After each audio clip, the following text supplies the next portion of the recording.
So let's get now down to the nitty-gritty.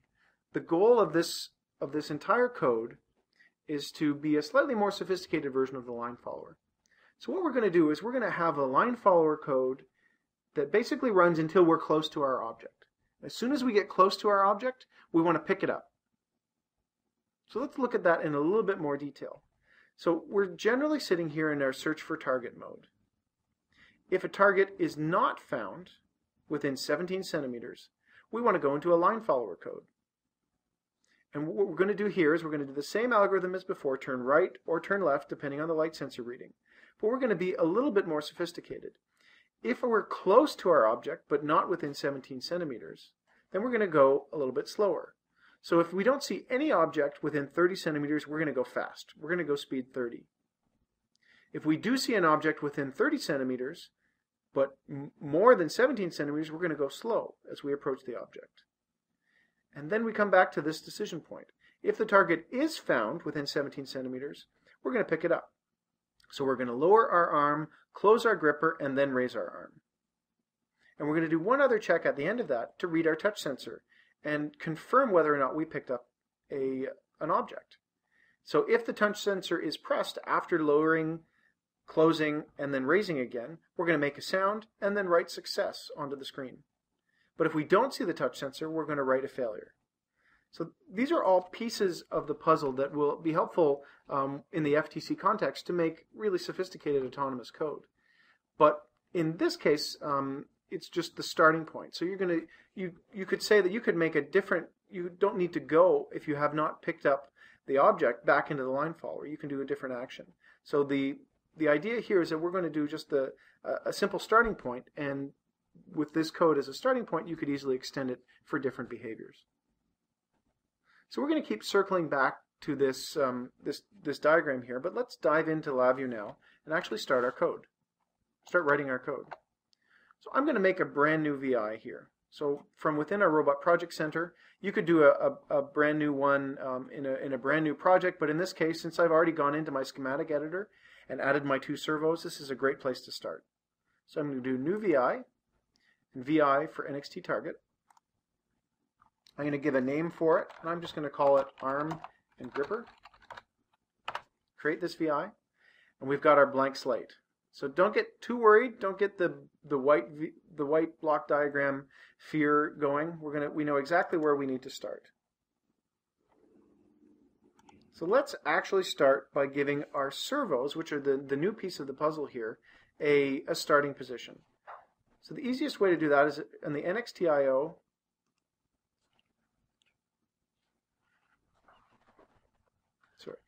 The easiest way to do that is from the Tetrix subpalette, move servos to place this function down. And remember, just like we did with the DC motors, we've got a servos constant here, which we can right-click on, choose Create Constant, and gives us the exact same type of constant. I'm going to move it just over a little bit. And from here we can select whichever servos have been defined in our schematic editor. So in this case, we've got our conveniently named gripper. And I'm going to click on the downward triangle to add a second one, which gives us our conveniently named arm. And notice when we've done that, we've also been given two inputs now to the move servos function. So I want to initialize these values. I want to initialize it for the gripper to be open. So I'm going to create a constant on the first one with a value of 200. Remember, we said we did our testing prior to this using the schematic editor to choose the right values. So gripper open is 200, and we're going to set our arm actually to the mid position, which is approximately 80. So we're going to start off by initializing our servos to a known position, which is always a great way to go. Next, we're going to put a short delay. NXT programming, NXT.io, wait, put this function down, create a constant on the time input, create constant of 1, which will give us a 1-second delay. And remember, it's really important that if we want to structure the order of our code, that we use the NXT terminal to daisy chain together all of the functions in the right order.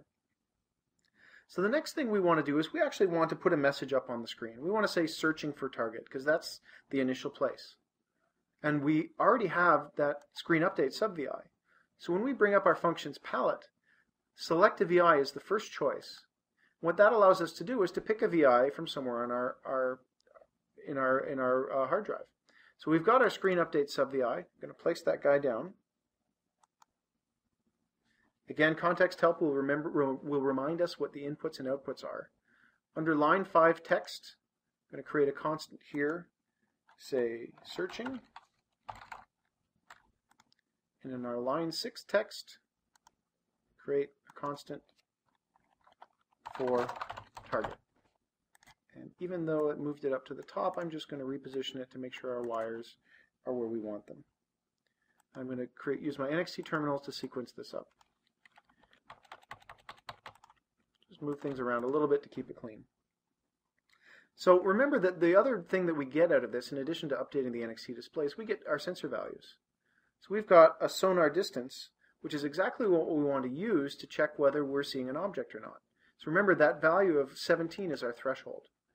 So under NXT programming comparison, I'm going to put down a less function and connect our sonar distance to the top terminal and 17 by creating constant to the bottom terminal. So now we have a question that we've just asked. We said, is the sonar distance less than 17? And if the answer is yes, we do one behavior, and if it's false, we do another. And just to refresh our memories, if the target is within 17, then we do our picking up action, and if it's not, we do a line follower code. So let's start off by programming this line follower code. So whenever we have a decision to make, the structure that we want to use, again, is the case structure. So let's place our case structure down, get our context help out of the way, wire our answer to the question that we just asked into the selector terminal, and go to the false case, which is our line follower. So again, just to revisit what we're doing now that we're here, we have another question we need to answer. Okay, we know we're not within 17, we're on this branch of the tree. We need to ask whether or not we're within 30. Because if we're within 30, then we're going to set a motor speed of 15. And if we're not within 30, we're going to set a motor speed of 30. So let's go ahead and program that up. So we've got, again, a comparison function to use. So let's use a greater than function. In this case, it's the same value that we want to check. We again want to check the ultrasonic sensor reading. And if it is greater than a constant value of 30, then again we want another case structure that's going to allow us to do slightly different behavior. So the answer to this question again gets connected to that selection terminal. And in this case, if the value is true, we want a speed of 30. So I'm going to actually use a shortcut here and use a control drag on this constant because it's already the data type we want. It's even the value we want. Connect it to the output, which we're going to use in a moment. And then on the false case, we're going to make it go faster. In the false case, we're going to set a speed. Sorry, we're going to go slower. In the false case, we're going to set the speed of 15. Okay, so that logic makes sense. So all we have to do now is actually wire this up to something. So we can put down from our Tetrix subpalette our DC move motors. And this is the speed we want to connect up. Almost. There's still a little bit more we have to think about. But we'll get to that in just a moment. So let's start off by creating a constant for our motors. Again, we're going to choose, just like we did last webinar, left wheel and right wheel. And we're going to do something now which we'll see later on is going to make our code style much cleaner. Instead of leaving this constant here, I'm going to actually move it to be outside of our code. Move it to be up top here. And then rewire it up. I'll come back around to explain, well, you'll see why that was beneficial. But it's not really any difference in terms of the data, whether this constant is sitting here or sitting here, because it's a constant. It doesn't change. Okay. So this is line following code. So we've got almost all the pieces we need. We still have a sensor that we haven't read yet. We haven't read our light sensor value. We've got its value coming out of the sub-VI, but we haven't used it. So just like we did last time around, we want to use that light sensor comparison and compare it to the value of 50 to determine whether or not we're on the line. So I'm going to use another comparison function, in this case less.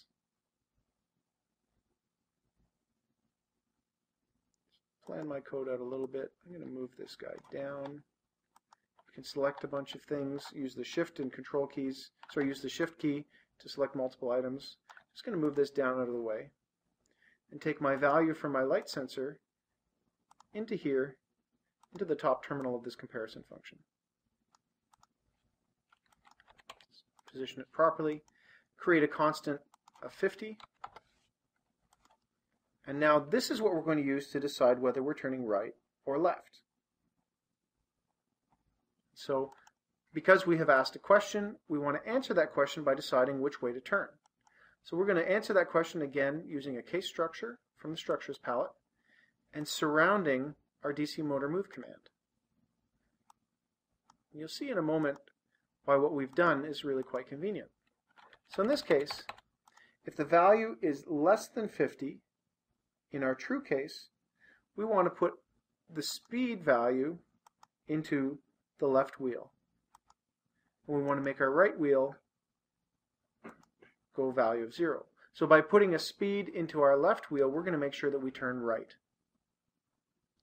And in our false case, we're going to do the exact same thing. I'm going to show you a little shortcut here. I want to have the exact same code in my false case. So right now the false case by default is empty. I'm going to just temporarily delete it. So I'm going to delete the false case and then duplicate the true case, which has saved us a little bit of time, although it didn't save that much time because I had to explain it, but you get the idea that in this case we've now got our false case all set up. We just need to change the order of these wires. In this case, we don't want to put a 0 into the right wheel. In this case, we want to put a 0 into the left wheel and our speed into the right wheel. So we're almost done here. The only thing we haven't done, just for proper style, is to connect up our NXT terminal in our false and our true cases. It's not completely required, but it's really good style and it's a really good habit to get into. So here's a question for you. If you want to pause at this point and say, have we written line follower code yet? And the answer is actually not quite, because how many times will what you see on the screen here actually run? And the answer, if you're following closely, is just once. There's something that we're missing, and that is a loop around all of this code to make it run over and over again. So let's go ahead and do that. From the NXT programming structure, we're going to choose a while loop, place it around everything to the right-hand side of our update sub-VI. And we're going to come back in a moment to filling the value in here. And so now we've got our line follower code as long as our distance is not less than 17. So we've actually completed, if we jump back into our requirements document, we've actually completed half of our code. We're done this part now. We've got a line follower whose speed is dependent on how close an object is.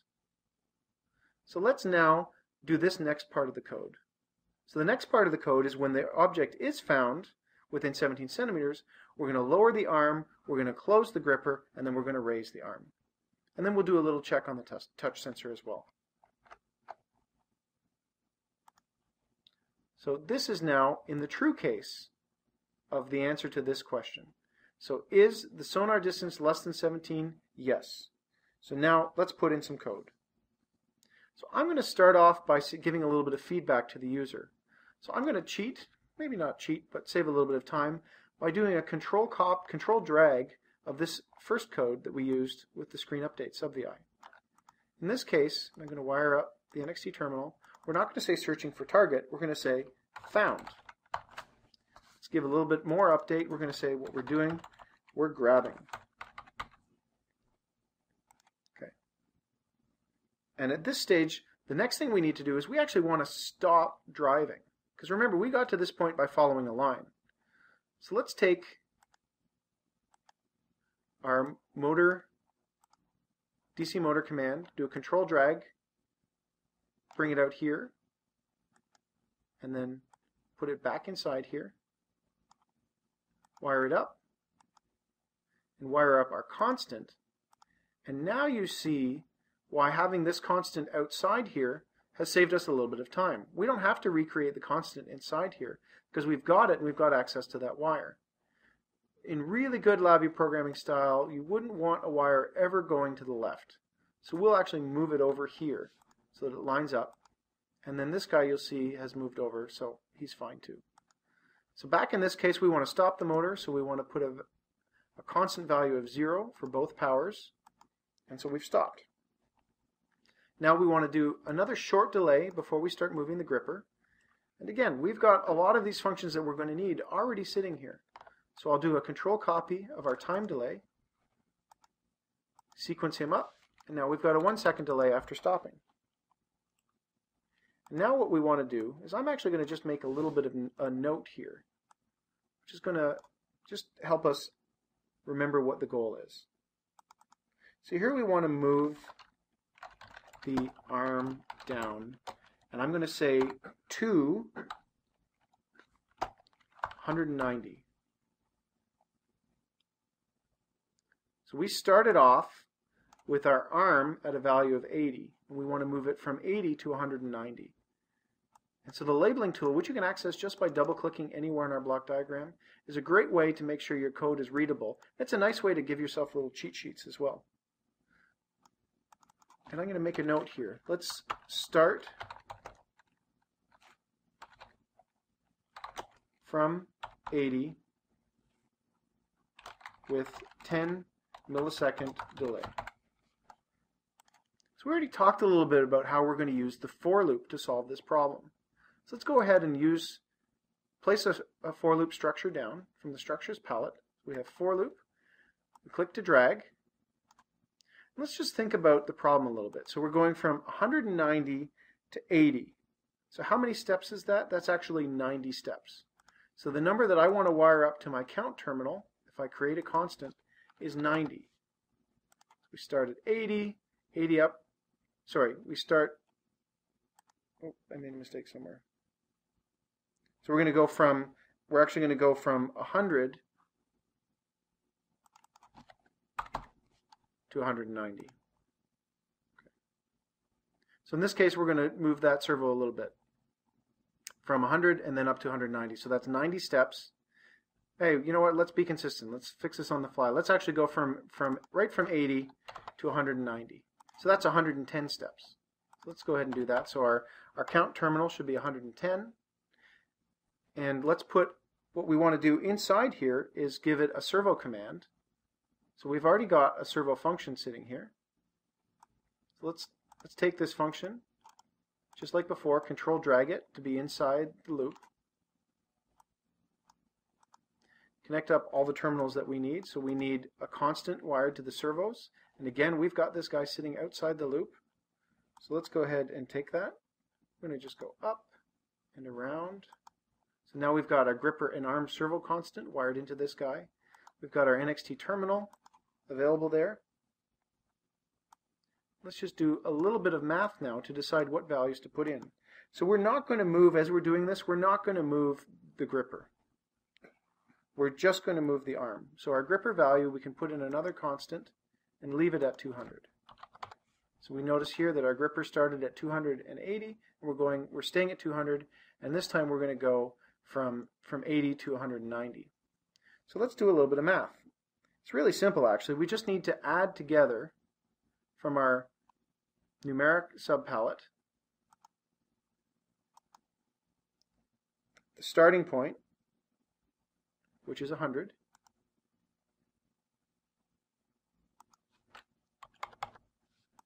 with our iteration terminal, and then connect that up.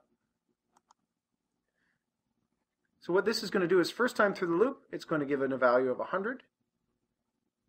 And it should take us, we're going to start from 80, so we'll put in a value of 80, and then keep adding values until we ultimately get to 190. So those of you who've been watching really closely will notice there's actually a very, very small error here.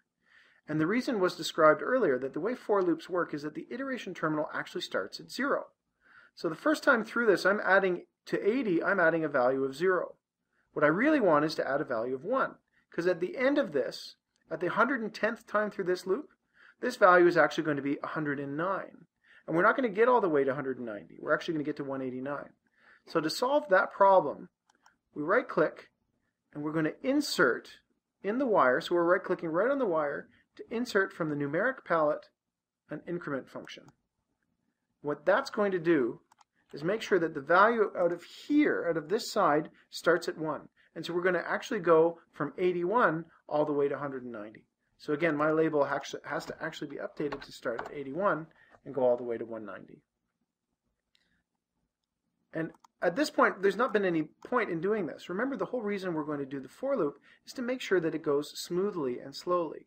So the one piece of the puzzle that I'm missing here is another time delay. So again, from NXT.io, wait, I'm going to place a function down,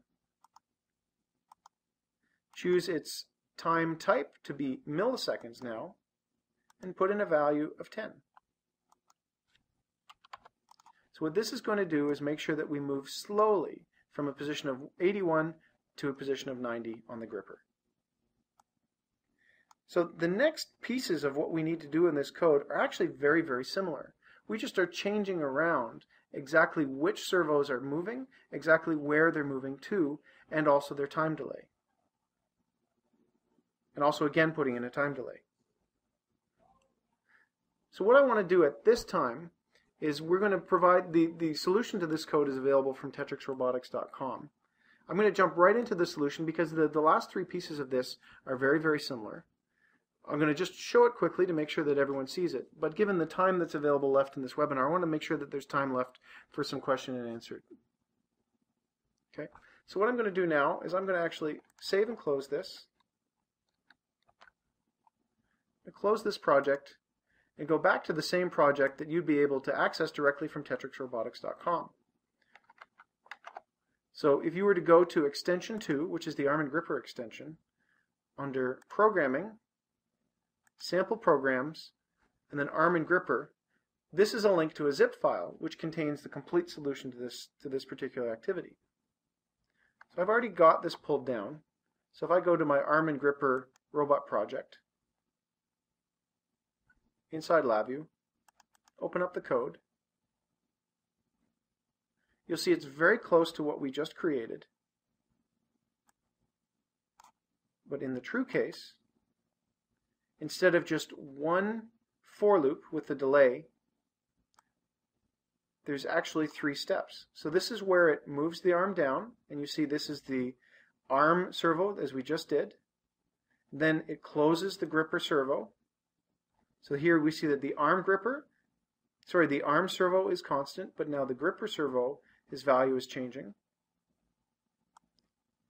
Followed by then moving the arm up. And the last part of this code is to actually read the touch sensor and change whether you're displaying status missed it or status got it. And then playing a sound and then delaying.